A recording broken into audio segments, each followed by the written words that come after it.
Bwana Yesu asifiwe sana. Ninakusalimu katika jina kuu la Yesu Kristo, mahali popote ulipo unapofuatilia. Tunakukaribisha sana katika kipindi cha Saa ya Faraja katika Kristo. Na kabla ya mambo yote, naomba tumshukuru Mungu. Mungu wetu na Baba yetu wa mbinguni, tunakushukuru kwa ajili ya siku ya leo na kwa ajili ya ujumbe wako wa siku ya leo.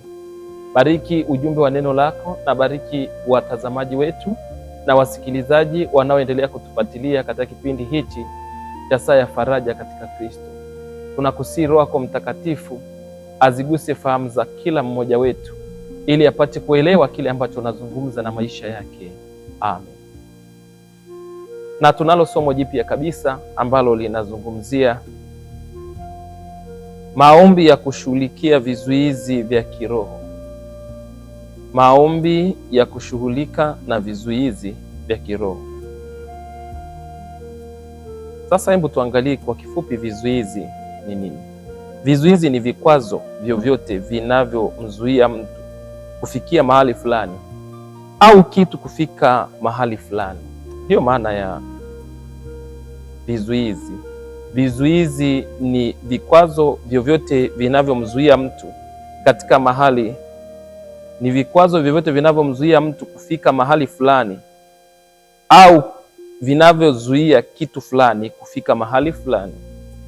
Na ukisoma kwenye kitabu kile cha Wasalonike wa kwanza sura ya 2 mstari ule wa 18, sema kwa hiyo tulitaka kuja kwenu, naam mimi Paulo, mara ya kwanza na mara ya pili, na shetani akatuzuia.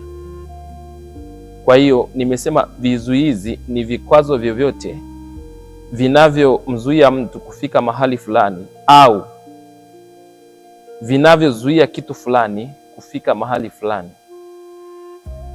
Na tunaona neno linalotuongoza katika kitabu cha Wathesalonike wa kwanza sura ile ya 2 mstari wa 18, jinsi Paulo alizuiliwa na shetani kupeleka injili zaidi ya mara 2. Alimzuia. Kwa hiyo kikwazo kikubwa kabisa ni shetani. Shetani anaweza kuzuia kitu fulani, anaweza kumzuia mtu, anaweza kuzuia huduma. Kwa hiyo shetani anaweza kukuzuia katika safari yako ya mafanikio. Shetani anaweza kukuzuia uzao. Anaweza kuzuia uzao. Kuna watu kuna mazuio kwenye eneo la uzao. Wakijaribu kutafuta mtoto hawapati mtoto kwa sababu kuna mazuio kwenye lango la uzao.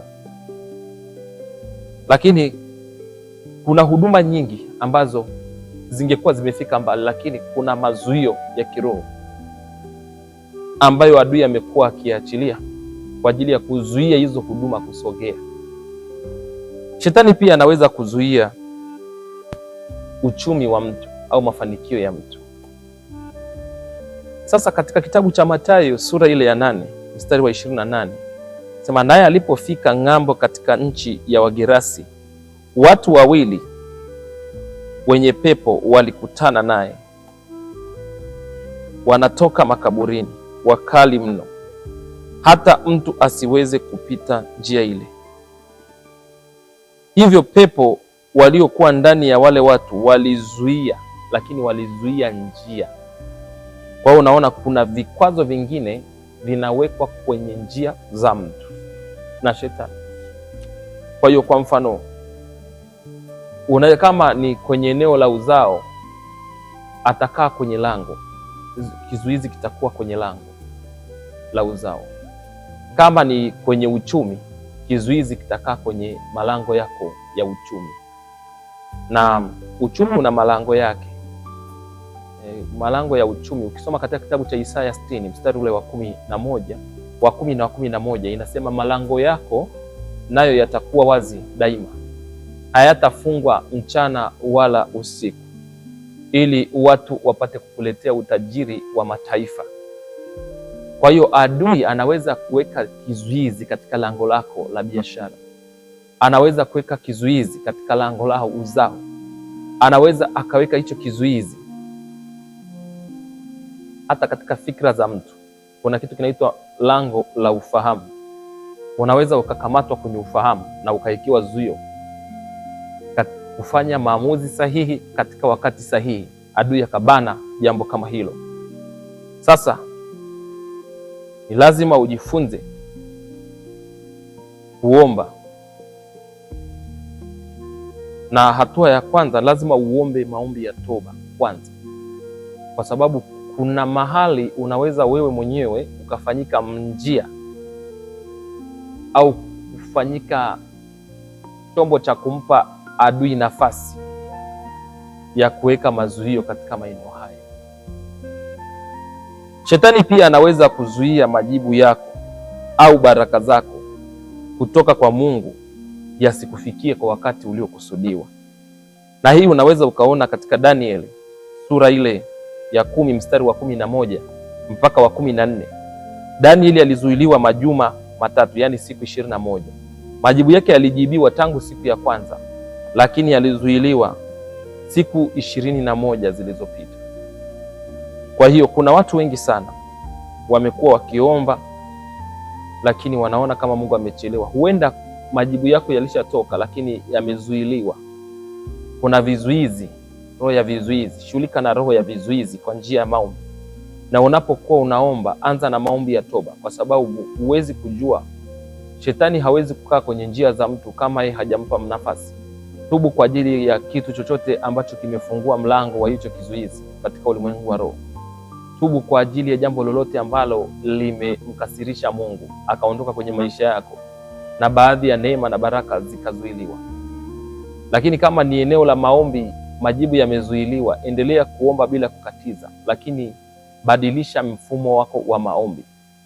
Kama ulikuwa umeshaomba hilo jambo, usiombe tena, anza kufanya maombi ya vita, ya kuvunja kila kilichosimama kama kizuizi. Unaona katika Danieli ile sura ya 10 mstari wa 11 mpaka wa 14.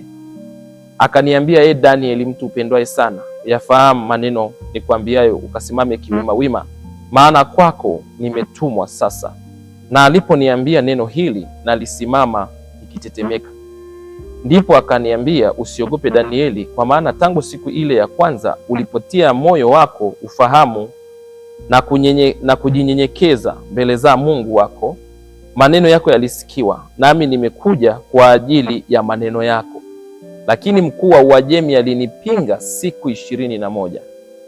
Kwa ukichunguza neno alinipinga linatokana na vipingamizi au vizuizi. Maana yake alinipinga kuleta majibu siku 21. Alikuwa anazuia majibu, yalitoka tangu siku ya kwanza, lakini alizuiwa.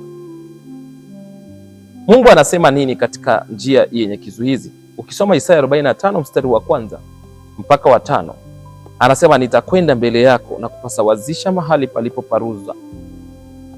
Nitavunja vipande vipande milango ya shaba na kukata kata mapingo ya chuma. Neno mapingo manake ni mapingamizi katika ulimwengu wa roho. Ni mazuio kwenye njia ya mtu yanayomzuia kufikia hatima ya maisha yake.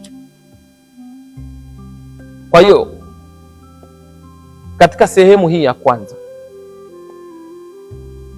nataka tuombe kwa kifupi kwa ajili ya watu ambao adui ameachilia mazuio au vizuizi katika maeneo mbalimbali. Funge macho. Kama kuna mahali unapita unaomba hauoni upenyo, utaomba na wewe na Mungu ataenda kufanya. Baba, katika jina la Yesu, Mungu wetu mtakatifu, mfalme wa falme, asante kwa ajili ya muda huu. Tunaomba toba na rehema kwa ajili ya mtazamaji na msikilizaji wetu popote alipo ulimwenguni anapotutazama. Tunatubu kwa ajili ya eneo la vijana wote, eneo la watu wazima, vijana, wazazi, watoto na hata wazee. Tunaomba toba juu ya jambo lolote lilofungua mlango wa mazuio haya makubwa kuingia katika maisha ya mtu huyu anayenitazama. Mungu mtakatifu na Baba yetu wa mbinguni, tunaamini katika Yeremia 32 mstari wa 17 ya kwamba wewe ni Mungu wa wote wenye mwili, wala hakuna jambo gumu usiloliweza. Tunasogea mbele za uso wako katika maombi haya. Tunaomba kwa ajili ya mtazamaji huyu. Yawezekana huyu ni kijana anataka kuoa, lakini amezuiwa katika lango hilo la ndoa, lina mazuio, lina vizuizi. Kuna vizuizi vinavyozuia yeye kuoa. Mungu mtakatifu, Tunatubu kwa ajili ya hayo mazuio katika ulimwengu wa roho. Lakini yawezekana huyu anataka mtoto, lakini kuna vizuizi katika kutungisha mimba. Baba, ninaomba damu ya Yesu ipite katika ulimwengu wa roho, ikafute hicho kizuizi na kukiondoa. Ninaachilia damu ya Yesu kwa huyu kijana, ipite kwenye hilo lango la mahusiano. Yawezekana kila uchumba anaoingia unapigwa na roho wa mauti. Bwana Yesu, tunaachilia damu yako yenye nguvu ivunje hiyo roho ya mauti katika mahusiano, na tunang'oa hicho kizuizi cha kuoa, na tunatamka na kutabiri ya kwamba ataenda kuoa na kuwa na nyumba yake. Tunatamka ya kwamba huyu ataenda kuzaa na kuwa na watoto na familia yake katika jina la Yesu. Yapo mazuio mengine yamejikita kwenye uchumi, malango ya uchumi, tunayavunja pia na kuyang'oa na kuyaharibu. Tunanyunyuza damu ya Yesu Kristo kufuta na kuondoa vizuizi katika malango ya uchumi, malango ya kibiashara, malango ya uzao, malango ya ndoa, malango ya afya katika jina la Yesu, hata malango ya huduma. Tumeona jinsi Paulo alizuiwa na shetani. Tunanyunyuza damu ya Yesu kufuta kila roho inayozuia huduma ya mtu huyu kusonga mbele. Tunaing'oa na kuiharibu katika jina la Yesu. Tunatangaza uhuru wa Kristo na kusudi la Mungu likapate kusimama. Tunaomba kwa ajili ya wale wengine wote ambao ni waombaji na wamekuwa wakiomba kwa muda mrefu, lakini adui amezuia majibu ya maombi yao na wamekuwa wakipita katika hali ya jangwa na wakati mgumu sana. Katika jina la Yesu, ninaenda kinyume na nguvu za giza na roho za vizuizi na upinzani wa kila aina. Ninavunja mapingo yote ya shaba na chuma, ninang'oa na kusambaratisha katika jina la Yesu. Natamka damu ya Yesu Kristo ikang'oa hicho kilichozuia. Mkuu wa anga, mkuu wa Uajemi, mkuu wa anga wa eneo lako, ninamsambaratisha kwa moto. Na nyunyuza damu ya Yesu kama umeme kwenye ulimwengu wa roho, kusambaratisha kila kizuizi kilichozuia majibu hayo katika jina la Yesu Kristo wa Nazareti. Tunakuamini sana Bwana Yesu, na tunaziamini kazi zako, kwa sababu wewe sio bubu wala sio kiziwi usisikie maombi ya watu wako. Asante kwa sababu kila naye nitazama na kunisikiliza anapokea majibu yake sasa hivi.